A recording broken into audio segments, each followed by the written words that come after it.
Lagu 17 Agustus, Pramuka, lagu syukur. Siapa yang buat? Al-Habib Husin Al-Mutahhar dari Semarang, dzurriyyah baginda Nabi Muhammad. Jadi Anda jangan berpikir, ini habaib di Indonesia jasanya apa? Banyak, itu yang baru kecatat. Ada orang ngajak-ngajak perang, megangin mic, teriak-teriak, siap perang, siap, siap perang, siap. Ya perang sama siapa? Ketika 1825 perang Jawa, ente dan keluarga ente ada di mana?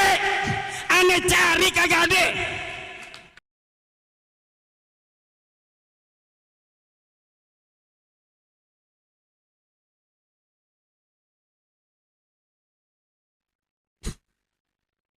Nasab. Al-Quran telah mengatakan fala ansaba, tidak ada nasab di hari kiamat yang akan bermanfaat. Setiap ada dalil-dalil di bawahnya yang bertentangan dengan itu, patut diduga bahwa dalil-dalil itu adalah dhaif.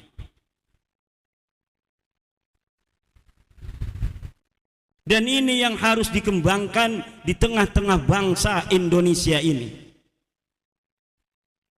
Bangsa yang telah kita sepakati bersama untuk kita hidup dari suku Sunda, Betawi, Jawa, Sasak, Batak, Madura, Kalimantan yang pakai Dayak gitu namanya, Papua, semuanya kita saudara. Dan ternyata setelah hasil tes DNA dari orang-orang Papua, orang-orang NTT, orang-orang Sunda, orang-orang Jawa dan Dayak, walaupun dari sisi kulit berbeda saudara, tes DNA-nya dinyatakan dari satu leluhur yang sama. Maka kecintaan kita orang-orang Sunda kepada orang Papua sebagaimana kita mencintai orang-orang Sunda lainnya. Karena orang Papua dan orang Sunda adalah satu, yaitu bangsa Indonesia, dan ternyata tes DNA-nya sama dengan kita. Kelihatannya orang Dayak dengan kita berbeda. Lihat hasil tes DNA yang telah dikeluarkan oleh badan yang menanganinya, dan kita bisa akses di internet bahwa orang Dayak, orang Papua, orang Maluku, orang Sunda, orang Jawa dan orang Batak, nilai hasil tes DNA-nya sama dari leluhur yang tidak berbeda. Dan ini yang harus kita jadikan sebuah perekat. Kita boleh berbeda dalam agama, kita boleh berbeda dari sisi bahasa, kita boleh berbeda dari sisi kebiasaan, tradisi kemasyarakatan, tapi kita diikat oleh nilai-nilai keindonesiaan yang sama. Kita harus bersatu, berdaulat, adil dan makmur. Merdeka, bersatu, berdaulat, adil, dan apa dulu yang disebutkan oleh the founding father? Merdeka dulu, habis merdeka baru bersatu. Setelah merdeka bersatu baru berdaulat, adil dan makmur. Buat apa kita adil dan makmur kalau tidak berdaulat? Dulu di Kresek, di kampung saya, kata nenek-nenek, zaman sekarang sama zaman Belanda, kalau lihat dari sisi pertanian mending zaman Belanda. Irigasi-irigasi pada jalan semua zaman Belanda. Zaman sekarang irigasi dibiarin gak ada airnya. Tapi bukan itu yang membuat kita bangga, yaitu bahwa kita tidak berada di bawah kekuasaan orang asing. Beras di masa zaman Belanda Karawang dengan zaman sekarang penghasilannya lebih besar zaman Belanda, saudara-saudara. Tapi kita waktu itu adil dan makmur, subur, banyak kekayaan, tapi kita terjajah, kita tidak punya kebanggaan, kita tidak punya rasa kemuliaan. Kenapa? Karena yang jadi pemimpin dilihat bukan seperti warna kulit kita, DNA-nya berbeda. Dia orang Eropa, kita orang Indonesia. Agamanya juga berbeda, tradisinya juga berbeda. Maka seluruh bangsa Indonesia, walau banyak beras, walau banyak gula, dalam hatinya menginginkan bagaimana dirinya, bangsanya bisa merdeka dari para penjajah. Walau mereka tidak berdaya, muncul para pahlawan-pahlawan yang berdaya. Muncullah Pangeran Diponegoro, muncullah Imam Bonjol, muncullah Kiai Haji Zainal Mustafa dari Tasikmalaya, muncullah Kiai Haji Asnawi dari Caringin. Zaman-zaman itu orang-orang yang mau bicara tentang merdeka resikonya mati, saudara. Maka keberanian itu sebenarnya bisa ditunjukkan dalam keadaan-keadaan seperti itu. Pemberani yang sejati adalah orang-orang yang berani pada masa-masa perang.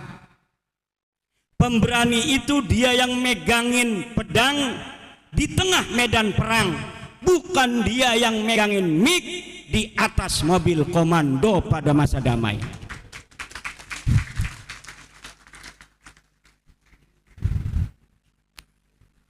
Ada orang ngajak-ngajak perang, megangin mic, teriak-teriak, siap perang, siap, siap perang, siap. Ya perang sama siapa?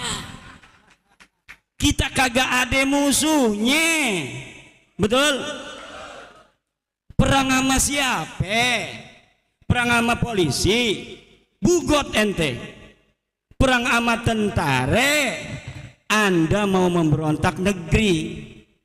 Nggak ada penjajah, kita aman-aman saja.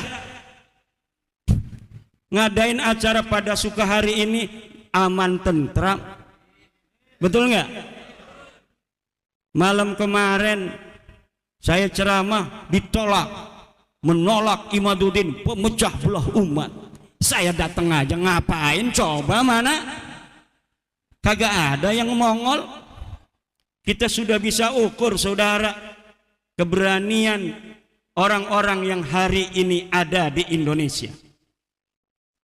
Orang-orang yang hari ini ada di Indonesia, yang berani siapa? Yang berani adalah mereka, orang-orang Indonesia yang leluhur mereka ada di Surabaya pada tanggal 10 November 1945.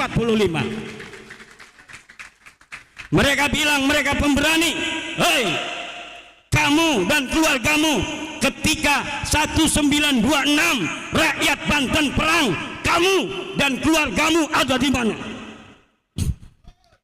Ketika 1888 Cilegon perang, ente dan keluarga ente ngumpet di mana?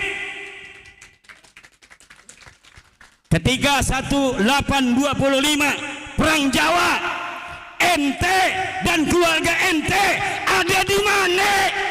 Ane cari kagak ada.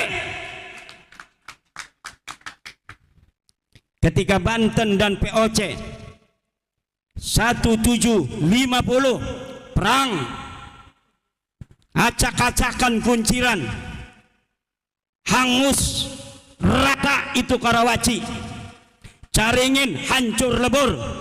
Kita ingin mengusir para penjajah di bumi Banten dan DKI Jakarta. Kita perang, leluhur kita mati, ente sama keluarga ente ada di mana? 1654 perang Cisadane dengan gaya manuk dadali, tentara Kesultanan Banten mengusir penjajah VOC, merebut Cipondoh, merebut Kunciran, merebut Sudimara, merebut Pinang agar kembali berada di bawah kekuasaan Kesultanan Banten, anak negeri sendiri. Ketika itu ente dan keluarga ente ada di mana?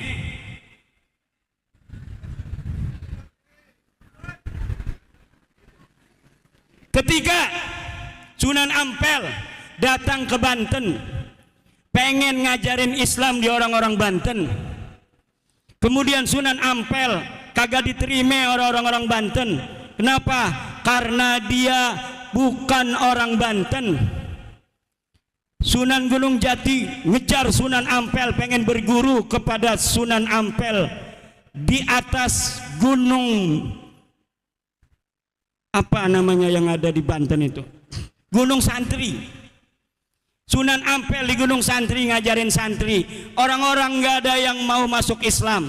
Sunan Gunung Jati mendengar Sunan Ampel ada di Banten, dia kejar dari Cirebon. Ternyata Sunan Ampel sudah pulang ke Surabaya. Akhirnya Sunan Gunung Jati kejar ke Surabaya, mondok di Surabaya, lalu belajar agama Sunan Gunung Jati pada Sunan Ampel.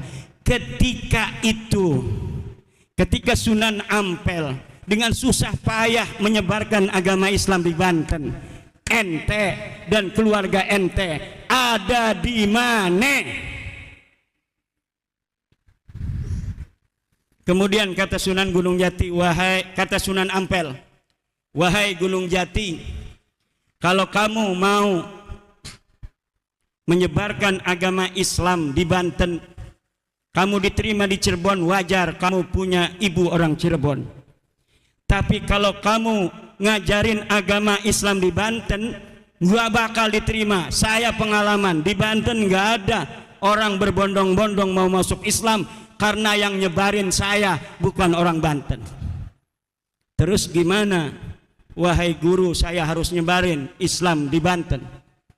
Ente wirid hijib maghrobi, cewek cantik orang Banten, ambil jadikan istri. Akhirnya ada cewek cantik Nyai Kaung Anten diwirid. Bismillahirrahmanirrahim. Akhirnya mau Nyai Kaung Anten jadi istri daripada Sunan Gunung Jati. Kemudian lahirnya Maulana Hasanuddin Banten, dan akhirnya Maulana Hasanuddin menyebarkan agama Islam diterima. Li'anna lisanahu lisanu Banten wa adatahu adatu Banten.